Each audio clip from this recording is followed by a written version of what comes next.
న్యాయాధిపతుల గ్రంథము 11వ అధ్యాయము 1 నుంచి 7 వచనం చదువు. న్యాయాధిపతులు యొక్క 11వ అధ్యాయం అంతా కూడా యెఫ్తా గురించి మాట్లాడుతూ ఉందన్నమాట. యెఫ్తా ఎవరు అని చెప్పి మనం చూసినట్లయితే పరాక్రమం కలిగినటువంటి బలాఢ్యుడు. ఇతనుకు ఉన్న బ్యాక్గ్రౌండ్ ఏంటంటే అతను వేశ్య కుమారుడు. అసలు గిలాద్ అనే ప్రాంతం ఎక్కడుంది, దాని యొక్క బ్యాక్గ్రౌండ్ మనం కొంచెం చూద్దాం. దాని యొక్క హిస్టారికల్ బ్యాక్గ్రౌండ్ మనం చూసినట్లయితే ఈ గిలాదు అనే ప్రాంతం ఎక్కడుందంటే యోర్దానుకు దగ్గరలో ఉందండి. యోర్దాన్ ఉంది కదా, యోర్దానుకు దగ్గరలో ఈ ప్రాంతం ఉంది. అయితే అర్నోను, యబ్బోకు ఈ నదుల మధ్యలో ఈ ప్రాంతం అందమైనటువంటి ఆ ప్రకృతి అందాల మధ్యలో ఉన్నటువంటి ప్రాంతమే గిలాదు. ఈ గిలాదు దేనికి ప్రసిద్ధి అంటే గుగ్గిలానికి ప్రసిద్ధి. గుగ్గిలం అంటే మీకు తెలుసు కదా, గుగ్గిలం అంటే ఏంటి? మనం గుగ్గిలం అని వాడతాం కానీ అగ్గి మీద గుగ్గిలం అంటాం. అంటే గుగ్గిలం అంటే కొన్ని చెట్లు ఉంటాయి అక్కడ, కొన్ని సుగంధ ద్రవ్యాలకు సంబంధించినటువంటి చెట్లు, వెలుగు కలిగినటువంటి చెట్లు. ఆ చెట్లకి పంట లాంటిది ఒకటి వస్తుంది. చల్లని వాతావరణం ఉన్న చోట చెట్ల మీద నుంచి ఏమొస్తుందంటే శీతాకాలంలో మనం చూసినట్లయితే చెట్ల నుంచి ఒకలాంటి బంక్ వస్తుంది. వేప చెట్టు చూస్తే వేప చెట్టుకు వస్తుంది, బాదం చెట్టు నుంచి కూడా బంక్ వస్తుంది. దాన్ని ఏమంటాం మనం? కటోరా అంటాం. దాన్ని తీసుకొచ్చి జాగ్రత్తగా షాపుల్లో కొంటాం కదా కటోరా. కొంచెం ఒక స్పూన్ తీసుకొచ్చి గ్లాస్ నీళ్ళలో నానేస్తే పొద్దునకి వెళ్ళది బాగా గుడ్డిపోయి ఉంటుంది అనమాట. ఓకే, దాన్ని తాగితే మనకి చలవ చేస్తుంది. అలాంటిదే గుగ్గిలం కూడా అక్కడ దొరికేటటువంటి కొన్ని చెట్లు, సుగంధ ద్రవ్యాలకు సంబంధించినటువంటి ఆ చెట్లకి వచ్చేటటువంటి ఆ బంకని తీసి వాళ్ళు ఏం చేస్తారంటే అమ్ముతారు అనమాట. ఓకే, దాన్ని దేనికి వాడతారంటే తైలానికి వాడతారు. ఆ గుగ్గిలంతో తైలం తయారు చేస్తారు. అదేంటంటే మంచి హీలింగ్ ప్రాపర్టీస్ ఉంటుంది. అది రాసుకుంటే నొప్పులు పోవడం కానీ, లేదంటే గనక తలనొప్పి తగ్గటం కానీ, జలుబు అలాంటి వాటికి వాళ్ళు వాడతారు అనమాట. గుగ్గిలానికి ఉన్న ప్రసిద్ధి అది. ఓకే, ఇంకా ఏం చేస్తారంటే పాత నిబంధనలో మనం చూసినట్లయితే ఈ గుగ్గిలాన్ని కొంచెం ఎండపెట్టి పలుకులుగా తయారు చేసి సాంబ్రాణి ధూపం వేయడానికి కూడా దీన్నే వాడతారు. ఓకే, కనుక ఈ గిలాదు అనే ప్రాంతం దేనికి ప్రసిద్ధి అంటే గుగ్గిలానికి ప్రసిద్ధి. కారణం ఏంటంటే రెండు నదుల మధ్యలో ఉన్నటువంటి ఫెర్టైల్ ల్యాండే ఈ యొక్క గిలాదు. ఓకే, ఆ నదుల పేర్లు ఏంటంటే అర్నోను, యబ్బోకు. ఈ రెండు నదుల మధ్యలో ఉన్నటువంటి ప్రాంతం ఈ గిలాద్ అనమాట. గిలాదులో ఉంటున్నటువంటి వ్యక్తి ఒక ఆయన ఉన్నాడు, ఆయన పేరు కూడా గిలాద్. హల్లెలూయా. ఆయన పేరు కూడా నాకు అంటే కొన్ని అధ్యయనాలు ఏం చెప్తున్నాయి అంటే అతనే ఆ ప్రాంతానికి మూల పురుషుడిగా ఉన్నాడు కొంతమంది చెప్తారు. మరి ఏదేమైనప్పటికీ కూడా ఆ ప్రాంతాన్ని బట్టి ఆయన పేరు పెట్టుకున్నాడో లేకపోతే ఈయన పేరును బట్టి ఆ ప్రాంతానికి ఆ పేరు వచ్చిందో మనకు తెలియదు, కానీ అక్కడున్న వ్యక్తి పేరు కూడా గిలాదు.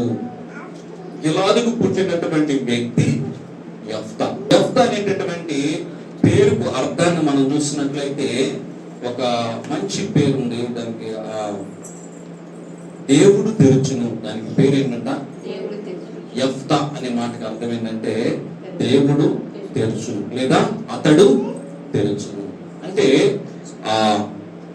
బహుశా వాళ్ళ తల్లి ఏమనుకుని ఉంటుందంటే ఆమె వేసి కాబట్టి ఆయనకి ఎక్కడికి వెళ్ళాగానే ద్వారాలు వేయబడి, కానీ నా కుమారుడు నడుచుకో, వీడికి మాత్రం దేవుడు ద్వారం తెరుస్తాడు ఖచ్చితంగా. లేదంటే ఇతని ద్వారా కొన్ని ద్వారాలు తెరవబడతాయి. ఒక హోప్, ఒక నిరీక్షణ ద్వారా పిల్లవాడికి పెట్టిన పేరే యెఫ్తా. ఓకే, కనుక ఈ యెఫ్తా ఎలాంటి వాడంటే పరాక్రమం కలిగినటువంటి వాడు, డేరింగ్ అండ్ డాషింగ్ అంటాం కదా, అలాంటి వ్యక్తి అనమాట. రెండవదిగా ఇతనుకున్న లక్షణం ఏంటంటే బలాఢ్యుడు, మంచి బలం కలిగినటువంటి వాడు, ఎవరు ఎదుర్కోలేదు అన్నమాట, మంచి ఫైటర్, యోధుడు. ఓకే, అలాంటి వ్యక్తి ఇతను. కానీ జరిగినటువంటి సిచ్యువేషన్ ఏంటంటే ఈ గిలాదుకు భార్య ఉంది. ఆ భార్య అతనికి కుమారులు కనుక వారు పెద్దవారే యెఫ్తాతో నీవు అన్య స్త్రీకి పుట్టిన వాడు కనుక మన తండ్రి ఏంట నీకు స్వాస్థ్యం లేదని. చిన్నతనంలో మనకేం తెలియదు, కానీ కొంచెం పెద్ద అయిన తర్వాత ఏం చేస్తారంటే వాళ్ళ యొక్క వాయిస్ అనేది మారిపోతూ ఉంటది. పెద్దవాళ్ళైనప్పుడు ఆలోచన చేస్తారు కాబట్టి ఏం ఆలోచన చేస్తారంటే వీడు మన తల్లికి పుట్టలేదు, వీడు యూదురాలికి పుట్టినటువంటి వాడు కాదు, తండ్రి ఒకడే గాని తల్లి లేదు, ఆమె కూడా బ్యాక్గ్రౌండ్ బాగోలేదు, కనుక వీడిని ఏమైనా సరే ఇంట్లో నుంచి గెంటేయాలని చెప్పి వీళ్ళందరూ పట్టుబడతారు అనమాట. ఇతనికి ఉన్నటువంటి ఫ్యామిలీ బ్యాక్గ్రౌండ్ ఎలాంటిదంటే తన తల్లిని బట్టి ఇతనికి ఎక్కడా కూడా సమాజంలో గౌరవం లేదు. ఎందుకంటే తల్లికి ఉన్నటువంటి బ్యాడ్ క్యారెక్టర్ బట్టి ఎక్కడికి వెళ్ళినా కానీ అతన్ని ఎవరు లెక్క చేయట్లా. ఆఖరికి ఏంటంటే తన ఇంట్లో ఉన్నటువంటి అన్నదమ్ములు కూడా అడ్డం తిరిగేస్తాయి. మీ అమ్మ ఎక్కడిది కాదురా బాబు, మేము వేరే ప్రాంతం, అయినా నీ బ్యాక్గ్రౌండ్ బాగోలేదు, నీకు ఎక్కడ ఎలాంటి స్వాస్థ్యం లేదు, నువ్వు వెళ్ళిపో అని చెప్పి దాని మీద పగబట్టారట. యెఫ్తా మీద పగబట్టిన తర్వాత ఇతను అక్కడి నుంచి పారిపోయినట్లుగా మనం చూస్తా ఉన్నాం. యెఫ్తా ఏం చేశాడంటే అక్కడి నుంచి చూడండి పారిపోయి, నీకు అన్య స్త్రీకి పుట్టిన వాడవు కనుక మన తండ్రి ఇంట నీకు స్వాస్థ్యము లేదనేది లెక్క. అయితే ఇతను పెద్దోడు, ఇతను పుట్టిన తర్వాత భార్య నుంచి మిగతా వాళ్ళు పుట్టారు. వాళ్ళు పెద్దోడు అయిన తర్వాత ఇది ఏం మాట్లాడుతున్నారంటే, రే నీకు ఈ ఇంట్లో ఎలాంటి స్వాస్థ్యం లేదు, మన తండ్రి నుంచి నీకు వచ్చేటటువంటి ఇంటి పేరు గాని, తండ్రి నుంచి నీకు వచ్చేటటువంటి స్వాస్థ్యం గాని, తండ్రి నుంచి నీకు వచ్చే ఆస్తి పాస్తులు గాని నీకు రావు, నువ్వు ఈ ఇంట్లో నుంచి వెళ్ళిపోవాల్సిందని చెప్పి వీళ్ళందరూ గట్టిగా మాట్లాడినప్పుడు యెఫ్తా తన సహోదరుల యొద్ద నుండి పారిపోయి తోబు దేశమున నివసించగా అల్లరి జనము యెఫ్తా యొద్దకు వచ్చి అతనితో కూడా సంచరించుచుండెను. ఓకేనా, ఇతను ఏం చేశాడంటే అక్కడి నుంచి పారిపోయాడంటండి. పారిపోయి తోబు దేశానికి పారిపోయాడు. తోబు దేశం అంటే ఎక్కడ ఉందంటే జియోలాజికల్ బ్యాక్గ్రౌండ్ చూసినట్లయితే ఈ గిలాదు నుంచి దగ్గరికి ఒక 40 కిలోమీటర్లు యోర్దాను సైడ్కు పారిపోతే మీరు యోర్దాన్లోకి ఎంటర్ అయిపోతారు. యోర్దాను ఆ లోపలికి వెళ్ళిపోయాడు, అన్యుల పట్టణంలోకి వెళ్ళిపోయాడు, అక్కడ నివసించడం స్టార్ట్ చేశాడు. ఓకేనా, స్టార్ట్ చేసిన తర్వాత అక్కడ ఉన్నాడు. అక్కడికి వెళ్ళిన తర్వాత ఏమైందంటే అల్లరి జనము యెఫ్తా యొద్దకు వచ్చి అతనితో కూడా సంచరించుచుండెను. మన మన మన కల్చర్ కూడా మనం గమనించినట్లయితే పిల్లలు ఉంటాం కదా, పిల్లలు ఉంటారు, వారికి సరైనటువంటి ప్రేమ ఆదరణ కనుక లభించలేదు అనుకోండి, వాళ్ళు ఏం చేస్తారంటే ఇంట్లో నుంచి పారిపోతారు.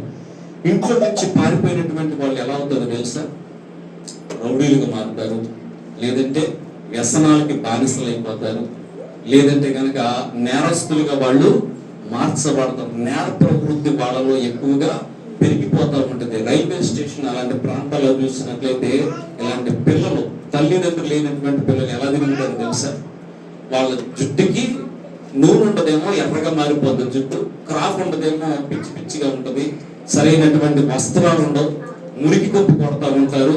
వాళ్ళు చేసే పనులు ఏంటంటే గంజాయికి అలవాటు పడతారు, ధూమపానం చేస్తూ ఉంటారు, మద్యపానం చేస్తూ ఉంటారు. డబ్బులు ఇచ్చే వాళ్ళు ఉండరేమో, వీళ్ళు ఏం చేస్తారంటే దొంగతనాలు అలాంటి వాటికి తెగబడతా ఉంటారు అన్నమాట. కనుక ఈ రకమైనటువంటి నేర ప్రవృత్తి ఎప్పుడు వస్తుందంటే మన కుటుంబంలో పిల్లల మీద సరైనటువంటి ప్రేమ మనం చూపించకపోతే పిల్లల యొక్క మైండ్ మీద ప్రభావం అనేది పడతా ఉంటుంది ప్రియులుగా. కనుక పిల్లల్ని మనం ఎలా పెంచాలంట, బాలుడు నడవలసిన త్రోవను వానికి నేర్పుము, పెద్దవాడైనప్పుడు దాని నుండి తొలగిపోడు. కారణం ఏంటంటే ఇశ్రాయేలు దేశంలో మనం చూసినట్లయితే తల్లిదండ్రులు ఏం నేర్పుతారంటే చిన్ననాటి నుంచి వాళ్ళకి దేవుని యొక్క ధర్మశాస్త్రాన్ని నేర్పిస్తారు. హల్లెలూయా. చిన్ననాటి నుంచి మాటలు వచ్చేటప్పుడు వాళ్ళు ఏం నేర్పుతారంటే మొదటి మాట యాహోవే. కనుక ఇతను అన్య స్త్రీకి పుట్టినోడు, మరి తల్లి బ్యాక్గ్రౌండ్ తర్వాత తల్లి ఏమైందో మనకు తెలియదు, కానీ తన యొక్క తమ్ముళ్ళు ఏం చేశారంటే ఇతని మీద పగబట్టారు, తండ్రి ఇంటి నుంచి గెంటేశారు, తండ్రి ఇంటిలో అతను ఆశించినటువంటి ప్రేమ ఆయన పొందుకోకుండా చేశారు. ఎలాంటి ప్రేమ ఆదరణ లభించాల. కొన్ని సమాజంలోకి వెళ్ళి బ్రతుకుదామంటే తన తల్లికున్న బ్యాక్గ్రౌండ్ బట్టి అతనికి కూడా ఎలాంటి ఆదరణ కూడా లభించలేదు అనమాట. సమాజంలో కూడా అతనికి ఆదరణ లేదు, సొంత ఇంట్లోకి వస్తే అక్కడ కూడా ఆదరణ లేదు. మరి వీళ్ళందరూ పగబట్టి వాళ్ళు ఇతను ఏం చేశాడంటే టోబు అనే దేశానికి పారిపోయాడు అనమాట. ఈ టోబు దేశాన్ని ప్రజెంట్ మనం ట్రాన్స్ జోర్డాన్ అంటాం. మీరు జోర్డాన్ ప్రాంతానికి వెళ్తే టోబు అనే ప్రాంతం ఎక్కడ ఉంటుందంటే ట్రాన్స్ జోర్డాన్ అంటారు. తర్వాత ఈ యొక్క ప్రాంతం ఎక్కడ ఉందంటే కరెక్ట్ గా యోర్దాన్ లో ఈ ప్రాంతం ఉన్నట్టుగా మనం చూస్తా ఉన్నాం. టోబుకి గిలాదికి 40 కిలోమీటర్ల దూరం అనమాట. ఆ ప్రాంతం వెళ్ళి ఎలాంటి వాళ్ళు ఫ్రెండ్స్ చేసుకున్నాడంటే పోరంబోకులు ఫ్రెండ్స్ చేసుకున్నాడు. అల్లరి జనము. అల్లరి జనం అంటే ఎవరు? పని పాట లేనివాళ్ళు, వీళ్ళందరినీ కూడా ఫ్రెండ్స్ చేసుకుని వాళ్ళతో సంచరిస్తా ఉన్నాడంట. ఓకే, కొంతకాలమైన తర్వాత అమ్మోనీయులు ఇశ్రాయేలీయులతో యుద్ధం చేయగా జరిగింది ఏంటంటే, కొంతకాలం వరకు ఏం కాలేదు, కానీ ఇతను వెళ్ళిపోయిన తర్వాత కొంతకాలానికి అమ్మోనీయులు ఏం చేశారంటే యుద్ధానికి వచ్చారు. యుద్ధానికి తెగబడ్డారు. తెగబడేకెళ్ళి వీళ్ళ దగ్గర పోరాడేటటువంటి సామర్థ్యం లేదు. ఇంకా వీళ్ళకి ఒక ఆలోచన వచ్చింది, మనలో నుండి పారిపోయాడు కదా, ఆ మొద్దుడు ఉన్నాడు కదా యెఫ్తా, వాడైతే కనుక డేరింగ్ అండ్ డాషింగ్ రా, వీళ్ళని కొట్టాలంటే వాడే సరైనడు. ఎందుకంటే వెనక ముందు ఆటో, ఫైటింగ్ అంటే ఫైటింగే, మనోడు తలపడు అనుకున్నాడంటే కనుక, అతను తలుచుకున్నాడంటే కనుక ఖచ్చితంగా యుద్ధం చేయగలడు. అలాంటి వాడు మనకు కావాలంటే మళ్ళా తిరిగి తూర్పు దేశానికి వెళ్ళి యెఫ్తాను తీసుకురావాలని చెప్పి డిసైడ్ అవుతారు. సరే, వీళ్ళందరూ ఒక మాట మీద మాట్లాడుకున్న తర్వాత వీళ్ళందరూ ఏం చేస్తారంటే తూర్పు దేశంలో ఉన్నటువంటి యెఫ్తా దగ్గరికి వెళ్తారు. యెఫ్తా దగ్గరికి వెళ్ళిన తర్వాత అందుకు యెఫ్తా, మీరు నా యందు పగబట్టి నా తండ్రి ఇంటి నుండి నన్ను తోలివేసితిరే, ఇప్పుడు మీకు కలిగిన శ్రమలోని మీరు నా యొద్దకు రానేలా అని గిలాదు పెద్దలతో చెప్పాను. పెద్దలు వచ్చారంట, తన సహోదరులు వచ్చారు. వీళ్ళందరూ కలిసి ఏం చేశారంటే యెఫ్తా దగ్గరికి వచ్చి, బాబు యెఫ్తా, మరలా నువ్వు మా దగ్గరికి రావాలి. ఎందుకంటే అమ్మోనీయులు మాతో యుద్ధం చేయడానికి వచ్చారు కాబట్టి నువ్వు ఖచ్చితంగా మా దగ్గరికి రావాలి, మమ్మల్ని నువ్వు ఆదరించాలని చెప్తా ఉన్నప్పుడు ఏమంటున్నారంటే, మీరు పగబట్టి నా తండ్రి నుంచి తోలేశారు కదా, ఇప్పుడు అవసరమైతే నేను మీ దగ్గరికి రావాలా, నేను మీకు సహాయం చేయాలంటున్నప్పుడు వీళ్ళు ఏమంటున్నారంటే, అందుకోసమే కదా మేమంతా మీ దగ్గరికి వచ్చింది అని చెప్పి వాళ్ళు చెప్తా ఉన్నారు. అందుకు యెఫ్తా అమ్మోనీయులతో యుద్ధం చేయటకు మీరు నన్ను గిలాదులకు తీసుకొని పోయిన మీదట యెహోవా వారిని నా చేతికి అప్పగించేలా నేను మీకు ప్రధాని అవుతున్నా అని గిలాదు పెద్దలను అడిగాడు. ఏం చేశాడంటే, ఈ గిలాదు పెద్దలు వచ్చారు కదా, వాళ్ళు వచ్చి ఏమడిగారంటే ఒక మాట అడుగుతామన్నారు. ఏమడుగుతున్నారంటే, నువ్వు అమ్మోనీయులతో యుద్ధం చేయాలి, యుద్ధం చేసిన తర్వాత నాకు నువ్వు అధికారిగా ఉండాలి, ప్రధానిగా ఉండాలి. వెంటనే ఇతను ఒక ఆశ కలిగింది. ఏం ఆశ కలిగిందంటే, ఒక మాట అడుగుతున్నాడు, మరి నేను కనుక అమ్మోనీయులతో యుద్ధం చేసి నేను గెలిస్తే మరలా నీవు నన్ను ప్రధానిగా చేస్తాను అంటే, తన తండ్రి ఇంటి మీద, తన తండ్రి వారి మీద ఇతనికి ఏముందంటండి, ప్రేమ కలిగి ఉన్నాడు. హల్లెలూయా, ప్రేమ కలిగి ఉన్నాడు, చాలా ప్రేమ కలిగి ఉన్నాడు. కానీ వాళ్ళు మాత్రం దేనికి వచ్చారు తెలిసి తన దగ్గరికి, అవసరానికి వాడుకోవటానికి వచ్చేది. సమాజంలో కూడా నేడు మనం చూసినట్లయితే చాలా మంది మన చుట్టూ ఉన్నటువంటి వాళ్ళు ఏం చేస్తారంటే, అవసరానికి వెళ్ళి వాడుకుంటే చాలు, అవసరానికి ఉపయోగపడితే చాలు అనుకుంటారు. కానీ నిజమైనటువంటి ప్రేమ పంచే వాళ్ళు ఈ దినాన లేరు చాలా మంది. ఎందుకంటే బైబిల్ గ్రంథాలు మనం చూసినట్లయితే అంత్య దినాలలో అనేకుల ప్రేమ చల్లారిపోద్ది, ప్రేమ లేనటువంటి వారిగా ఉంటారు.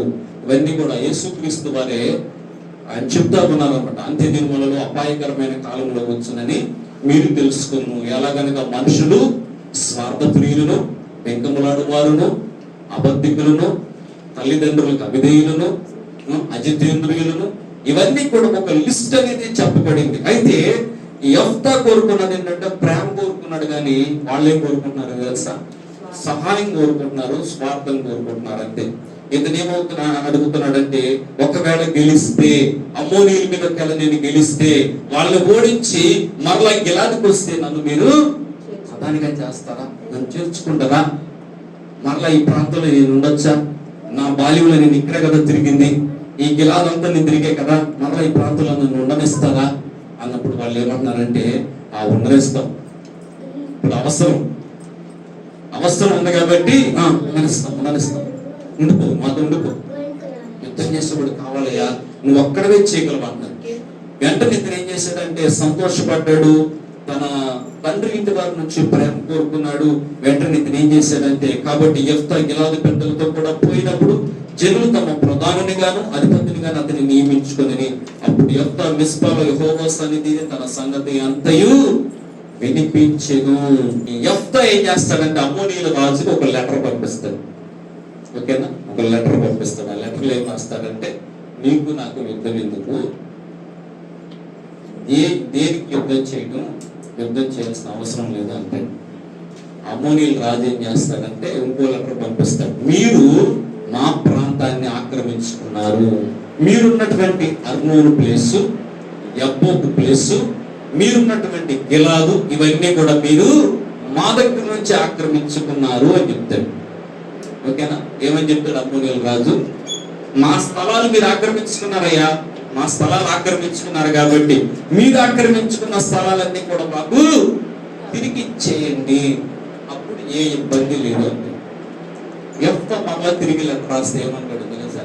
మీ స్థలాలు మేమెందుకు ఆక్రమించుకుంటాం, మాకు ఆక్రమించుకోవాల్సినటువంటి అవసరత లేదు. ఎందుకంటే దేవుడు ఐగుప్తులో నుంచి ఇశ్రాయేలును బయటికి తీసుకొచ్చినప్పుడు ఇశ్రాయేలీలు ఏం చేస్తారంటే, బాబు మేము కనాను దేశం వెళ్ళడానికి మాకు కొంచెం ప్లేస్ ఇవ్వండి అయ్యా అంటే, అమోనీయులు ఒప్పుకోవాలి, మోయాబీలు ఒప్పుకోవాలి, ఎదోము రాజు కూడా అడ్డం తిరిగాడు. సరే వీళ్ళు ఇంకో దారి నుంచి వస్తా అక్కడ అమోరీయులు ప్లేస్ ఉంది. అమ్మోనీయులు వేరు, అమోరీయులు వేరు. ఓకే, అమోరీయులు ప్లేస్ ఉంది. అమోరీయులు ప్లేస్ దగ్గరికి వచ్చేకల్లి వాళ్ళు ఇశ్రాయేలుతో యుద్ధం చేయడం స్టార్ట్ చేశారు. నమ్మకోకుండా వాళ్ళు ఏం చేశారంటే, నేరుగా కత్తులు, కటారులు, బల్లాలు, ఈటులు ఇవన్నీ తీసుకొచ్చి ఇశ్రాయేలు మీదకి వచ్చేసారు. డిఫెండింగ్ ఏం చేయాలి? ఇశ్రాయేలీలు అంటే దేవుని దగ్గర అడిగినప్పుడు వాళ్ళతో యుద్ధం చేసి వాళ్ళని హతం చేయమంటారు దేవుడు. ఎందుకంటే ఇశ్రాయేలీని నమ్మలేదు, ఇశ్రాయేలీలు వెళ్ళడానికి స్థలం ఇవ్వలేదు, వెళ్ళాల్సినటువంటి మరి వాగ్దాన ప్రాంతానికి ఎలా వెళ్తారు? వీళ్ళు అడ్డం తిరుగుతున్నారు కాబట్టి వీళ్ళు వెంటనే అమోరీయులతో యుద్ధం చేసి ఆ ప్రాంతాన్ని జయించి అర్నోన్ ప్రాంతాన్ని, యబ్బోకు రేవు ప్రాంతాన్ని, గిలాదు ప్రాంతాన్ని వీళ్ళు ఆక్రమించుకుంటారు. ఓకే, ఇప్పుడు అమోరీయులు ఏమంటారు? ఆ స్థలం కూడా మాది. అసలు యుద్ధం చేసింది వీళ్ళు, ఆక్రమించుకున్నది వీళ్ళు, అడ్డం చెప్పేది అమోరీ. ఏమంటున్నాడంటే, నీ దేవత ఉంది కదా, కెమోషి దేవత, నీకన్నీ బాగానే ఇచ్చింది కదా, నీకు స్థలాలు ఉన్నాయి కదా, యుద్ధం చేసింది మేము, సంపాదించింది మేము, కాబట్టి నువ్వు మా జోలికి వస్తే బాగోదన్నప్పుడు ఏం చేస్తాడంటే, అయ్యేం కుదరదు అంటాడు. యుద్ధానికి అయ్యానికి కాలు దుబ్బినప్పుడు ఏం చేస్తాడంటే, ఒక మాట ఇక్కడ చూడండి, గమనించండి ప్రియదేవుడు గారు, నేను చదివి వినిపిస్తాను. అయితే అమోనీయుల రాజు యెఫ్తా తనతో చెప్పిన మాటలకు ఒప్పుకొనలేదు. 28వ వచనం.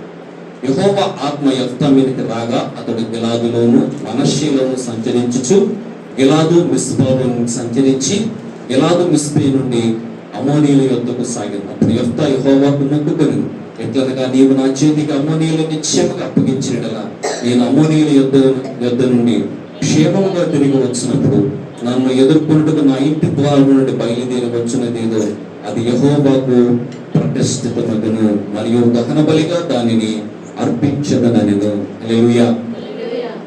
అంటే ఏం చేస్తాడంటే, యెహోవా ఆత్మ ఎవరి మీదకి వచ్చిందంట?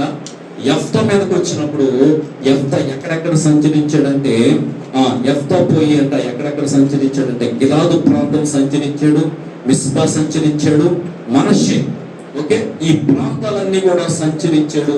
ఆ ప్లేసులు చూసుకున్నాడు, ఏ రకంగా వెళ్తే అమోరీయులు దొరుకుతారో ఒక ప్లాన్ తీసుకున్నాడు. వెంటనే ఏం చేశాడంటే, వాళ్ళ మీదకి యుద్ధానికి బయలుదేరతాడు. బయలుదేరి ముందు ఒకటే అనుకుంటాడు, ఏదైతే నా ఇంట్లో నుంచి బయటకు వస్తుందో అది యెహోవాకు ప్రతిష్ఠితము లేదా దహన బలి. బాగా గమనించండి, ప్రతిష్ఠితము లేదా దహన బలి. ఓకే, ఇలా మొక్కుకొని ఏం చేస్తాడంటే అమోరీయుల మీదకి యుద్ధానికి వెళ్తాడు. యుద్ధానికి వెళ్ళిన తర్వాత వాళ్ళందరినీ కూడా జయించినట్లుగా మనం చూస్తాం. మనం ప్రియదేవులారా, హల్లెలూయా, హల్లెలూయా. కనుక ఈయన ఏం చేస్తాడంటే జయిస్తాడు. జయించిన తర్వాత ఎలా వస్తాడంటే చూడండి, అప్పుడు యెఫ్తా అమోరీయులతో యుద్ధం చేయడం వారి యుద్ధకు సాగిపోయినప్పుడు యెహోవా అతని చేతికి వారిని అప్పగించారు కనుక అతడు వారిని అనగా అరోయేరు మొదలుకొని మిన్నీతుకు వచ్చే వరకు అబెల్కారామీము వరకును 20 పట్టణముల వారిని నిశ్శేషంగా హతము చేసెను. అట్లు అమోనీయులు ఇశ్రాయేలీయుల ఎదుట నిలువకుండా అడిచివేయబడి దొరికినట్లుగా 20 పట్టణాలు 20 సిటీస్ పట్టుకుంటాడు ఒకడే. హల్లెలూయా. దేవుని ఆత్మ మన మీదకి వచ్చినప్పుడు మనం ఎలాంటి పనులు చేస్తామంటే, మన వల్ల కాదనుకునే పనులు దేవుడు మన చేత చేస్తాడు. ప్రియదేవుడా, హల్లెలూయా. మనం ఏమనుకుంటాం, ప్రభా నేను బలహీనుని, నా వల్ల ఏం కాదు, నేనేం చేయలేను ప్రభా, నాకేం రాదని నువ్వు అనుకుంటావేమో. కానీ when the spirit of God, దేవుని యొక్క ఆత్మ నీ మీదకి వచ్చినప్పుడు దేవుని నీ పక్షాన్ని యుద్ధం చేస్తారు. నీవు ఎదుర్కోలేనటువంటి పెద్ద పెద్ద ఛాలెంజెస్ నీవు ఎదుర్కొంటూ. అందుకంటే కదా జెరుబ్బాబెలుతో, ఓ గొప్ప పర్వతమా జెరుబ్బాబెలు నటగింపను, ఓ గొప్ప పర్వతమా జెరుబ్బాబెలు నటగింపను, ఎంత మాత్రపు దానవు నీవనెను, చదను భూమిగా మారెదవు. ఎంత మాత్రపు దానవు నీవనెను, చదను భూమిగా మారెదవు. జెరుబ్బాబెలు యుద్ధానికి వెళ్తున్నప్పుడు కొండ అడ్డం వచ్చినప్పుడు అది కూడా ఏమైందంటే చదను భూమిగా మారిపోయింది. దేవునికి అడ్డం అనేది ఉండదు. మోషే ఇశ్రాయేలుని ఐగుప్తు నుంచి బయటికి తీసుకొచ్చినప్పుడు ఈ ఒక్క మోషే ఎంతమంది నడిపించాడంటే 6 లక్షల ఇశ్రాయేలీలు నడిపించాడు. హల్లెలూయా. ఎవరి బలంతో నడిపించాడు? ఎవరి అండ చూసుకుని నడిపించాడు? మాట మాంద్యం గలవాడిని నన్ను పంపించొద్దయ్యా, నా బదులు ఇంకోటి పంపించు, దయచేసి నన్ను పంపించొద్దు అన్నటువంటి మోషే 6 లక్షల మంది ఇశ్రాయేలీని ఐగుప్తు నుంచి బయటికి లాక్కొచ్చాడు. దేవుని ఆత్మ మా మీదకి వచ్చినప్పుడు మనం చాలా గొప్ప కార్యాలు చేయగలం. యెఫ్తా జీవితంలో ఏం చేశాడంటే తన ప్రాణాలు అరచేతిలో పెట్టుకుని యుద్ధం చేశాడంట. వేరే చోట రాయబడి ఉంటుంది అన్నమాట. అమోనీయులతో యుద్ధంకి వెళ్ళినప్పుడు తన ప్రాణాలు అరచేతిలో పెట్టుకుని 20 పట్టణాలు అతను పట్టుకుంటాడు. ఒకదానమాట అలా యుద్ధం చేసుకుంటా నిశ్శేషంగా హతం చేస్తాడు. అలా అతనికి మగ సంతానమే గాని ఆడు సంతానమే గాని లేదు. కాబట్టి అతడు ఆమెను చూచి తన బట్టలను చింపుకొని, అయ్యో నా కుమారి, నీవు నన్ను బహుగా కృంగజేసిందివి, నీవు నన్ను తల్లడింపు చేయి వారిలో ఒకటిపై ఉన్నావు, నేను యెహోవాకు మాట ఇచ్చి ఉన్నాను కనుక వినుతీయలేననగా. వెంటనే ఈ తండ్రి ఏం చేశాడంటే సంతోషంతో వస్తున్నాడు, జయోత్సాహంతో వస్తున్నాడు, శూరుడుగా వస్తున్నాడు, వీరుడిగా వస్తా ఉన్నాడు. తన కుమార్తె ఎప్పుడైతే ఇంటి నుంచి బయటకు రావడం చూశాడు, తన ఆనందం అంతా ఆవిరైపోయింది. సంతోషం లేదు, ముఖం వికారమైపోయింది. ఏడుస్తున్నాడు, అయ్యో నా కుమారి, నన్ను కృంగదీసిన వారిలో నీ ఒకదాని అయిపోయేవాడు. వస్త్రాలు చింపుకుంటున్నాడు, బట్టలు చించుకొని ఏడుస్తున్నాడు తన తండ్రి. కారణం ఏంటంటే అతనికి ఆడ సంతానం కానీ మగ సంతానం కానీ ఎవ్వరూ లేదు. ఒక్కదే కుమార్తె. ఆమె ఎదురు ఫస్ట్ ఆమె వస్తుంది, తమ్ములతో సితారతో డ్యాన్స్ చేస్తా. తన తండ్రి 20 పట్టణాలు పట్టుకున్నాడు. మరలా మనం గిలాదులో ఉంటాం, మా తాతింటికి నేను వచ్చేసాను, మనందరం సంతోషంగా ఉండొచ్చు, మా నాన్న ఈ ప్రాంతానికి మళ్ళీ ప్రధానిగా ఉంటాడు. చూసారా ఎంత ఆనందంగా వస్తున్నాడో. ఒక్కసారికి ఆనందం అంతా ఆవిరైపోయింది. కారణం ఏంటంటే అతను చేసుకున్న మొక్కుబడి. దేవుడికి మొక్కుబడి చేసేటప్పుడు we need to be very careful. చాలా జాగ్రత్తగా ఉండాలి. ఎందుకంటే ఏం మొక్కున్నాడు తెలుసా? ఒక్కసారి చూడండి, ఆ మొక్కుబడి ఏంటో మనం చూద్దాం. అప్పుడు యెఫ్తా యెహోవాకు మొక్కుకొనెను ఎట్లనగా, నీవు నా చేతికి అమ్మోనీయులను నిశ్చయముగా అప్పగించిన ఎడల నేను అమ్మోనీయుల యొద్ద నుండి క్షేమముగా తిరిగి వచ్చినప్పుడు నన్ను ఎదుర్కొనుటకు నా ఇంటి ద్వారం నుండి బయలుదేరి వచ్చినదేదో అది యెహోవాకు ప్రదర్శితమగును, మరియు దహన బలిగా దానిని అర్పించదను. అంటే ఇక్కడ కింద మరియు అన్న చోట ఒకటి లేదా అయితే అంటే ఆ రోజుల్లో ఏమొస్తాయి అంటే ఇంటి దగ్గర, ప్రతి ఇంటి దగ్గర గాడిదలు, తర్వాత యోధుడు కాబట్టి గుర్రాలు, ఇంకేముంటాయి ఒంటెలు. ఆ దేశం కల్చర్ నేను చెప్తున్నా. అక్కడ చూసినట్లయితే ప్రయాణ సాధనాలుగా వాడే గాడిదలు, ఒంటెలు, మనుషులు తిరగడానికి కొంచెం లగ్జరీగా వాడే గుర్రాలు, ఇవి తప్పితే ఏముండవు. ఎక్కువగా అయ్యే ఉంటాయి. అదైతే దహన బలి. ఒకవేళ మనిషి వస్తే వాడు ఏమవుతాడంట, యెహోవాకు ప్రతిష్ఠితమగునంటే వాడిక దేవుని పరిచయం చేస్తా ఉండిపోవాల్సింది. వెళ్ళి పెటాకులు, కుటుంబం అయ్యేవి కూడా ఉండకూడదు. అలాంటి కఠినమైనటువంటి ఒక మొక్కుబడి అతను చేసుకున్నట్టు చూస్తా ఉన్నాం ప్రియమైన. కనుక మొక్కుబడి చేసుకునేటప్పుడు చాలా జాగ్రత్తగా మనం మొక్కుబడి చేయాలి. ఇది ఏమనుకున్నాడంటే ఏదో ఒకటిలో వసతులే, ఏ గాడిదో ఒంటి అయితే దాన్ని తీసుకొచ్చి దహన బలి అర్పించేయచ్చు, ఎట్లయితే ఇంకా హ్యాపీగా అర్పించేయచ్చు అనుకున్నాడు. కానీ వచ్చింది ఎవరంట? తన కుమార్తె ఎదురు రాగానే తనకి ఆనందం అంతా కూడా ఆవిరైపోయింది. సంతోషం, జయోత్సాహం అంతా కూడా ఒక్కసారిగా విషాదంగా మారిపోయింది. కారణం ఏంటంటే ఇప్పుడు ఆమె ఏం చేయాలి? ప్రతిష్ఠించింది దేవుడు. చూసారా, ఇక్కడ చూడండి, ప్రసంగి గ్రంథము 5వ అధ్యాయం మొదటి నుంచి చూసుకున్నట్లయితే ప్రతిష్ఠితం గురించి కొన్ని మాటలు రాయాలి. చాలా మంది ఏం చేస్తారంటే ఆ టయానికి అవసరం కాబట్టి వాళ్ళు ఏం చేస్తారంటే ఈ దేవుడికి ఇచ్చేస్తారంటే ఆ పని దేవుడు చేస్తారు. దాని తర్వాత ఇచ్చేటప్పుడు కానీ ఆ బాధ మనకు అర్థం కాదు. శాలరీ తీసుకునేటప్పుడు ఎలా ఉంటుందంటే సంతోషంగా ఉంటుంది, హ్యాపీగా ఉంటుంది, శుభ్రంగా డబ్బులు తీసుకుంటాం. ఆ శాలరీ నుంచి 10% 10% దేవుడికి ఇవ్వాలంటే మనకి చేతులు రావు అసలు. ఎందుకంటే మనకు ఉండేటటువంటి ఎక్స్పెన్సెస్ కానీ ఇవన్నీ గుర్తొస్తే వాటి దగ్గర మనం దేవుడికి అనుకున్న మాట చెల్లించాలంటే చాలా కష్టంగా ఉంటుంది. ఏదో అనుకున్నప్పుడు ఇది ఇచ్చేస్తాను, అది ఇచ్చేస్తాను అనుకుంటాం. ఆ టైం వచ్చినప్పుడు దేవుడికి ఇవ్వాలంటే ఎలా ఉంటుందంటే ఇవ్వలేదు. దేవుడికి కూడా ఎలా చేస్తానంటే కరెక్ట్గా నువ్వు ఏది ఇవ్వలకు దేవుని అదే అడుగుతాడు దేవుడు. ఇక నువ్వు మొక్కుకున్నావు కాబట్టి కరెక్ట్గా అదే నీకు ఎదురవుతుంది. కనుక దూత ఎదుట అది నాకు తెలియదని చెప్పకూడదు అన్న. చూసారా, ఏమని చెప్పకూడదు? పొరపాటు చేత జరిగిన దూత ఎదుట చెప్పకము. ఏదో తప్పు అయిపోయింది, అయ్యా అవసరతలు ఉండేది అనేసాను, ఇదిగో 1,116 ఇచ్చేస్తాను అనుకున్నాను, మరి ఇప్పుడు నా దగ్గర డబ్బులు ఉన్నాయి కానీ మరి అంత ఇస్తే మరి తర్వాత ఎంత బతికేది, నేను ఎలా బతకాలి అని అంట మనం అనుకోకూడదు. అనన్య సభ్యులు ఏం చేశారు తెలుసా? అందరు ఎత్తున్నారు డబ్బులు, అన్ని అమ్మేసేసి డబ్బులు తమ యొక్క ఆస్తులన్నీ అపోస్తుల యొక్క పాదాల దగ్గర పెడుతుంటే అనన్య సభ్యులు ఏమనుకున్నారంటే మనం కూడా అమ్మేసి పాదాల దగ్గర పెట్టేద్దాం అనుకున్నారు. అమ్మిన తర్వాత ఆ డబ్బు కట్టలు అవన్నీ చూసిన తర్వాత ఏమనిపించిందంటే కొంత తీసి పక్కన పెడితే ఏదన్నా మనకు ఆరోగ్యం బాగోదు, అనారోగ్యమే వస్తుంది, అవసరతలే ఉంటాయి, దానికి ఇది ఉపయోగపడతాయి కదా అనుకుని ఏం చేసిందంటే అవి మొత్తం తీసుకెళ్తే నేను పక్కన పెట్టుకోవచ్చు, పక్కన పెట్టేసాడు. ముసలాడు దానికి ఏం కనపడతాయి, పాదాల దగ్గర పెట్టిందే అని చెప్పు. వెళ్ళాడు, సంచి తీసుకొచ్చి ఆడబెట్టాడు. అనన్య మొత్తం ఇదేనా? మొత్తం ఇదేనయ్యా. పరిశుద్ధాత్మ నువ్వు ఎందుకు మోసం చేస్తావు? You are cheating the Holy Spirit. మాట అంతా ఉండగా నేను చనిపోయాడు. చూడండి, గమనించి మన నోటి వల్ల అంట మన దేహము మన ఆత్మ కూడా రెండు శిక్షకు లోబడకూడదు, శిక్షలోనికి పడిపోకూడదు.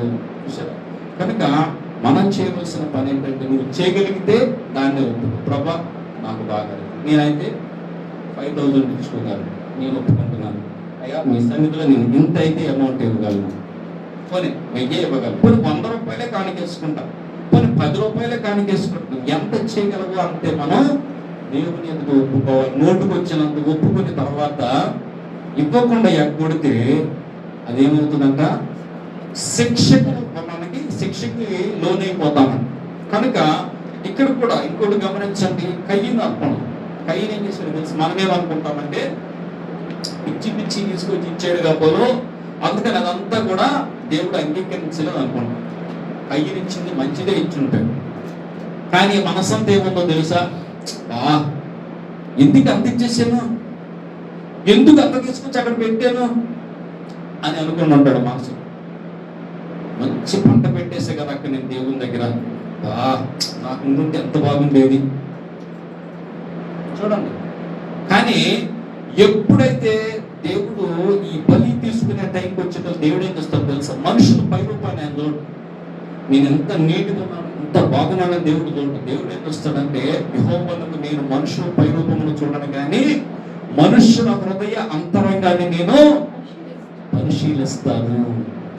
దేవుడు రీసెర్చ్ చేస్తాడు, నిజంగా తనకు సంతోషంగా ఇస్తున్నాడా? నువ్వు సంతోషంగా దేవుని దగ్గరికి వచ్చి పెట్టి అది దేవునికి తెలుసు, నీ అర్పణ దేవునికి తెలుసు. మొక్కుకునేటప్పుడు అంత జాగ్రత్తగా మొక్కుకోవాలి. నువ్వు చేయగలిగిందే దేవునికి ఇవ్వాలి. లేనిపోయిన మాటలు, వ్యర్థమైన మాటలు, బుద్ధిహీనులు మాట్లాడే మాటలు మనము మాట్లాడకూడదు. యెఫ్తా చేసినటువంటి పని ఏంటంటే ఎవరైతే ఏదైతే వస్తుందో అది యెహోవాకు ప్రతిష్ఠితము లేదా దహన బలి. ఏ గాడిదో ఏ ఎద్దు ఏ గుంట వచ్చిందంటే దాన్ని తీసుకొచ్చి బలి చేస్తాను. మనుషులు వస్తే యెహోవాకు అర్పితం అన్నాడు. అనుకున్నాడు, వెళ్ళాడు, నిజంగానే జయం పొందుకున్నాడు. తిరిగి వస్తున్నప్పుడు ఏమైందంటే కరెక్ట్గా మనం చూస్తున్నట్లయితే చూడండి ఏమైందంట, తన కుమార్తె సంతోషంతో తంబురలతో నాట్యముతో బయలుదేరి వచ్చింది. రాగానే తను ఏం చేశాడంటే తన వస్త్రాలు దింపుకున్నాడు, ఏడుస్తున్నాడు, బహుగా క్రూరంగా చేసింది అంటున్నాడు. నీవు నన్ను తల్లడింపజేసిన వారిలో ఒకటివై ఉన్నావు. నేను యెహోవాకు మాట ఇచ్చి ఉన్నాను గనక వెనుతీయలేననగా ఆమె, నా తండ్రి యెహోవాకు మాట ఇచ్చి ఉంటివా, నీ నోటి మాట బయలుదేరిన మాట చొప్పున నాకు చేయను. యెహోవా నీ శత్రువులైన అమ్మోనీయుల మీద పగ తీర్చుకొని ఉన్నాడని అతనితో అనెను. చూసారా ఏం చేశాడంటే, అమ్మా దేవునికి మాట ఇచ్చానమ్మా, నేను ఆ మాట వెనక్కి తీసుకోలేను, నన్ను ఇంటికి ఎలా చేసేవాడినప్పుడు కుమార్తె ఏం చేస్తుందో తెలుసా? నానా దేవునికి మాట ఇచ్చావా? ఏ మాట ఇచ్చావో నువ్వు చేసేది. తండ్రి మనసు ఎప్పుడు కూడా ఎవరి మీద ఉంటుందంటే కుమార్తె మీద ఎక్కువ ఉంటుంది. కుమారుడు కుమార్తె ఉంటే కుమార్తె మీదే ఎక్కువ ఉంటుంది. కుమార్తె కూడా ఎవరి ఇష్టం తెలుసా? తండ్రి, నానంటేనే ఇష్టం. ఓకే, అంటే తన కుటుంబం నుంచి ప్రేమ పొందుకోలేకపోయాడు. పెళ్లి చేసుకున్న తర్వాత ఇంక మిగతా కొడుకులు కూతుర్లు ఎవరూ లేరు. ఒకే ఒక్క కుమార్తె ఉంది. ఎంతగా ప్రేమించాడంటే ఎంతగానో ప్రేమించాడు. తన యొక్క ఏకైక గారాల పట్టి అంతా చూసారా? ప్రతి తండ్రికి కుమార్తె ఎలా కనపడుతుంది అంటే ఒక ప్రిన్సెస్ లా కనపడుతుంది, ఒక తల్లిలా కనపడుతుంది. చెల్లి నేనేమో పిలుస్తానంటే చిన్న బొమ్మే అంటే మా అమ్మలాగా చూసుకుంటాను అన్నమాట. ఓకే, కనుక ప్రతి ఒక్కరు అలా చూసుకుంటారు. ఇక్కడ కూడా యెఫ్తా ఎలా చూసాడంటే ఎంతో గారాభంగా పెంచాడు. ఇప్పుడు కరెక్ట్గా ఆమె ఎదురొచ్చింది. ఏం చేయాలి? ఏం చేయాలి? బలి అర్పించడానికి జంతువు కాదు. దేవుడు బలులు తీసుకోడు, తెలుసా మీకు విషయం? దేవుడు బలి తీసుకోడు. మనిషిని బలిస్తానంటే అంటే బలి ఇమ్మని అడుగుతాడు. మరి ఎక్కడ అబ్రహాంను అడుగుతాడు కానీ ఏం తీసుకుంటాడు? బలి తీసుకుంటారా? తీసుకోడు. మీరు చూడండి, మీకు కొన్ని రిఫరెన్స్లు కూడా చూపిస్తారు. దేవుడు నరబలి అంగీకరించడు. లేవి కాండము 18:21 చూడు. నెక్స్ట్ తీసేవాడు ద్వితీయోపదేశకాండము 18:13 తీసి రెడీగా వచ్చు. లేవి కాండము 18:21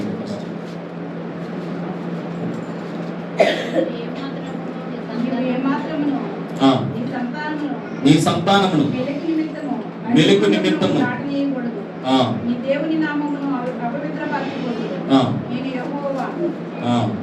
ఓకే. తర్వాత ద్వితీయోపదేశకాండము 18:10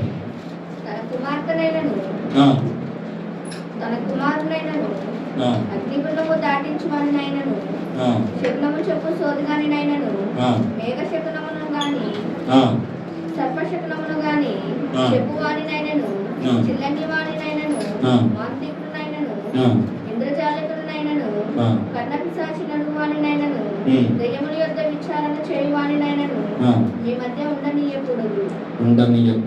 ఓకే, ఈ రెండిట్లో కామన్ ఒకటి చూస్తే అగ్నిగుండం కనబడదు, గుండం దాటచ్చు. మనకు కూడా ఉంది తెలుసు, నిప్పులు ఇస్తే దాటుతారు. అవుతాం కల్చర్లన్నీ ఒకటే దాదాపు. పెద్దోళ్ళు బయటకు వస్తారు కానీ పురాతన కాలంలో ఎలా ఉండేదంటే మెలుగు అనేది ఒక దేవత.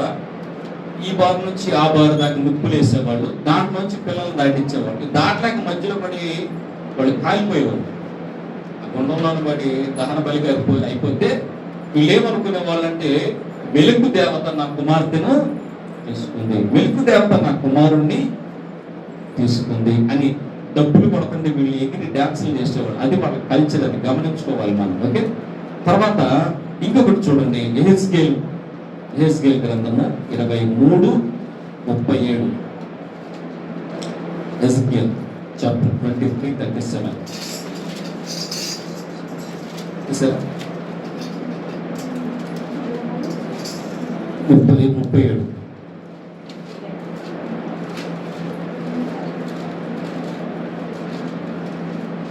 ఫాస్ట్ దీంట్లో మనం 23:37 విగ్రహములతో వ్యభిచరించి నాకు కన్న కుమారులను విగ్రహములు విగ్రహములు మింగునట్లు వారిని వాటికి ప్రతిష్ఠించిరి. ప్రతిష్ఠించిని.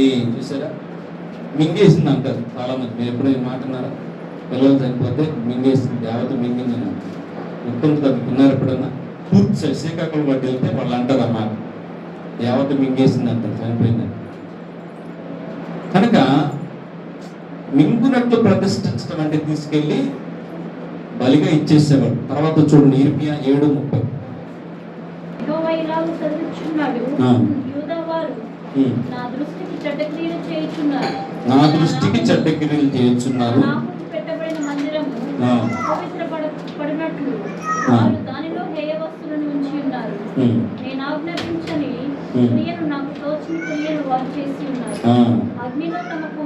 అగ్నిలో తమ కుమారులను తమ కుమార్తెలను దహించుటకు బెన్హిన్నోములో తోఫెతునందు బలిపీఠములను కట్టుకుని ఉన్నారు. దేవుడు ఏమన్నారంటే, వారు నాకు విరోధంగా చేస్తున్నారు, నేను చెప్పని పనులు వాళ్ళు చేస్తున్నారు. అదేంటంటే తమ కుమార్తెలను అగ్నిలో దహించున్నట్లు వాళ్ళు బెన్హిన్నోములో ఏం చేస్తున్నారంట? బలిపీఠాన్ని కడుతున్నారు.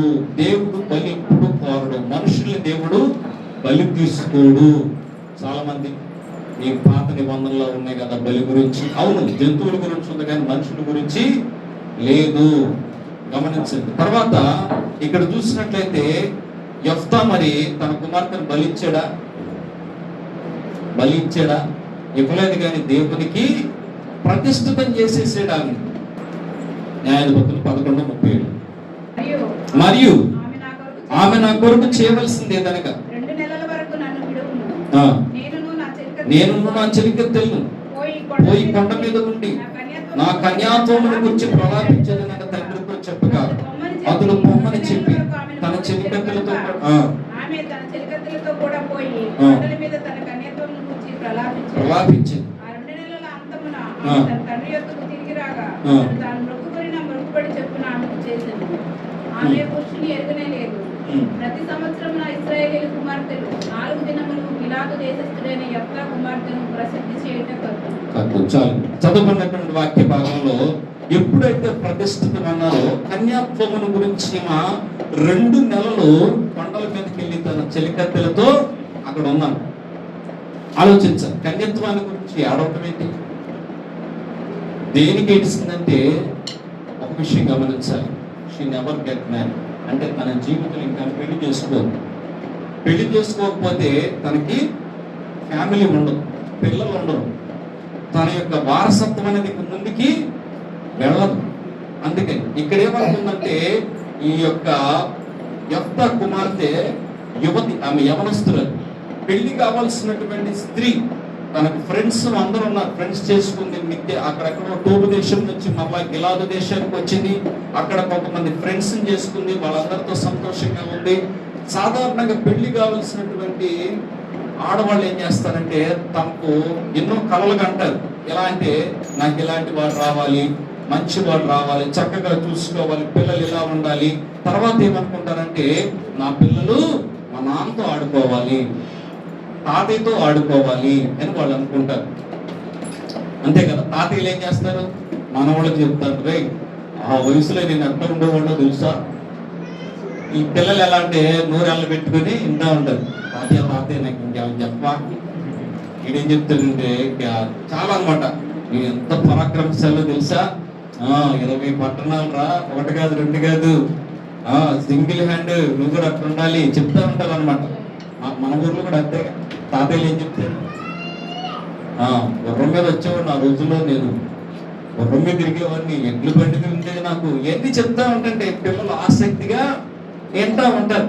ఇప్పుడు యెఫ్తా కుమార్తె ఏం చేస్తుందంటే, తండ్రి వంటోడుగా ఉన్నాడు ఇంతకాలం, ఇప్పుడు పెళ్లి చేసుకుంటే ఏమవుతుంది, పిల్లలు పడతారు, మా నాన్న పెంచుతారు, మా నాన్న కాస్త ఎంటర్టైన్మెంట్ ఉంటుంది, సంతోషంగా ఉంటారు, మేమంతా అనుకుంది. కానీ ఒక్కసారికి ఆమె అనుకున్న కళలన్నీ కూడా చెదిరిపోయి, she will never get marry. ఇంకా ఇప్పటికీ కూడా ఆమె పెళ్లి చేసుకోదు. కాబట్టి ఇక ఎలాంటి వైవాహిక జీవితం ఉండదు, పిల్లలు ఉండరు, ఏమీ లేదు, అలా జీవితాంతం బ్రతకాలి, భయంకరం. కాబట్టి ఆమె ఏం చేస్తుందంటే, 2 నెలలు కన్యాత్వమును గురించి ప్రలాపించడానికి నాకు టైం కావాలని అడుగుతుంది. చూడండి ప్రియదేవులారా, యెఫ్తా ఏం కోరుకున్నాడంటే, ప్రేమ కోరుకున్నాడు. యెఫ్తా తన ఇంటి వారి దగ్గరికి చేరాలని కోరుకున్నాడు. మళ్ళా తన తమ్ముళ్ళ మీద ప్రేమ వచ్చింది. తన ఇల్లు ఆ పరిసర ప్రాంతాలు కోరుకున్నాడు. వచ్చాడు కానీ తను ఎంతగానో ప్రేమించినటువంటి తన కుమార్తె ఇంకెప్పటికీ పెళ్లి కదా మనవాళ్ళు ఎత్తుకోలేడు. తన యొక్క సంతానం ముందుకెళ్ళదు. కానీ ఏం చేశాడంటే 2 నెలల టైం అడిగాడు. సరే టైం ఇచ్చిన తర్వాత ఈమెను ఒక సేవకురాలిగా తయారు చేస్తాడు. హల్లెలూయా. యెహోవా సేవ చేయడం కొరకు సేవకురాలిగా ప్రతిష్ఠించి తన జీవితం అంతా ఇంకలా వదిలేస్తాడు. ఇతరులో బాధ ఉంటది కదా తండ్రిగా. ఈ బాధ వల్ల ఏం చేస్తాడంటే 6 సంవత్సరాలు మాత్రమే ఇశ్రాయేలీలకి న్యాయాధిపతిగా ఉంటాడు. 6వ సంవత్సరంలో తను చాలించేస్తాడు. చూడండి న్యాయాధిపతులు 12:7. యెఫ్తా 6 సంవత్సరములు ఇశ్రాయేలీయులకు న్యాయాధిపతి ఉండెను. గిలాదు వాడైన యెఫ్తా చనిపోయి గిలాదు పట్టణములో ఒకదాని యందు పాతి పెట్టబడెను. అప్పటికి ముసలోడు కాదు, అతను నడి వయస్కుడు, బలాఢ్యుడు, మంచి ధైర్య సాహసాలు కలిగినటువంటి వాడు, యోధుడు. కానీ 6 సంవత్సరాల ఇశ్రాయేలీయులకు ఎలా ఉంటాడంటే న్యాయాధిపతిగా ఉంటాడు. కానీ అతనిలో ఉన్నటువంటి బాధ, తన కుమార్తెలు అయిపోయింది అన్నటువంటి వేదన, దాంతో ఎక్కువ కాలం అతను బ్రతకలేదు. ఎలా చనిపోయాడని పర్టికులర్గా రాయలేదు, కానీ చాలా కమెంటరీస్ లో దాని ప్రకారం ఏంటంటే బాధతోనే అతను తన యొక్క జీవితాన్ని ముందుగానే ముగించేసినట్లుగా చూస్తా ఉన్నాం. తన యొక్క తనువు చాలించినట్లుగా చూస్తా ఉన్నాం. 6 సంవత్సరాలు మాత్రమే ఇతను న్యాయాధిపతిగా ఉన్నాడు. కనుక యెఫ్తా జీవితం నుంచి మనమేమి నేర్చుకోవాలి? యెఫ్తా ఎలాంటి వాడంటే పరాక్రమశాలి, బలాఢ్యుడు, ఒక యోధుడు. ఓకే, ఇతను దేని కొరకు పరితపించాడంటే ప్రేమ కొరకు పరితపించాడు. కానీ చివరికి అది ఎక్కడ ఆయనకి దొరకదు. కొద్దిగా చెప్పాలంటే బ్యాడ్ లక్ అన్నమాట అతనికి. సరే, ఏదేమైనప్పటికీ కూడా దేవుని రాజ్యంలో మాత్రం అతనికి ప్రేమ దొరుకుతుంది. కనుక ఇంకా యెఫ్తా గురించి మనం ఏమి నేర్చుకోవాలంటే యెహోవాకు మాట ఇచ్చి ఉన్నాడు కాబట్టి అతను వేలు తీయలేదు. అంటే ఒకసారి మాట ఇస్తే మాట మీద నిలబడేటటువంటి వ్యక్తి యెఫ్తా. అతని బ్యాక్గ్రౌండ్ ఎలాంటిదైనా కానీ అతని యొక్క వ్యక్తిత్వం మాత్రం మాట ఇస్తే కట్టుబడి ఉండేటటువంటి వ్యక్తి. మన జీవితాల్లో కూడా ఒక మాట తీసుకున్నామంటే దాని మీద నిలబడగలిగితేనే మనం నిజమైన క్రైస్తవం, లేదంటే దేవుని బిడ్డలంగా మనము ఉండలేము. తర్వాత యెఫ్తా గురించి ఇంకోటి ఏంటంటే దేవుని మీద ఆధారపడిన వాడు. యెహోవా ఆత్మ అతని మీదకి వచ్చినప్పుడు అమ్మోనీయుల పట్టణాలు 20 పట్టణాలు పట్టుకుంటాడు.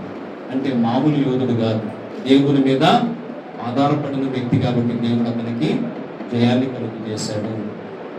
ఫైనల్గా ఏంటంటే మనం నేర్చుకోవాల్సింది దేవునితో మొక్కుకునేటప్పుడు జాగ్రత్త.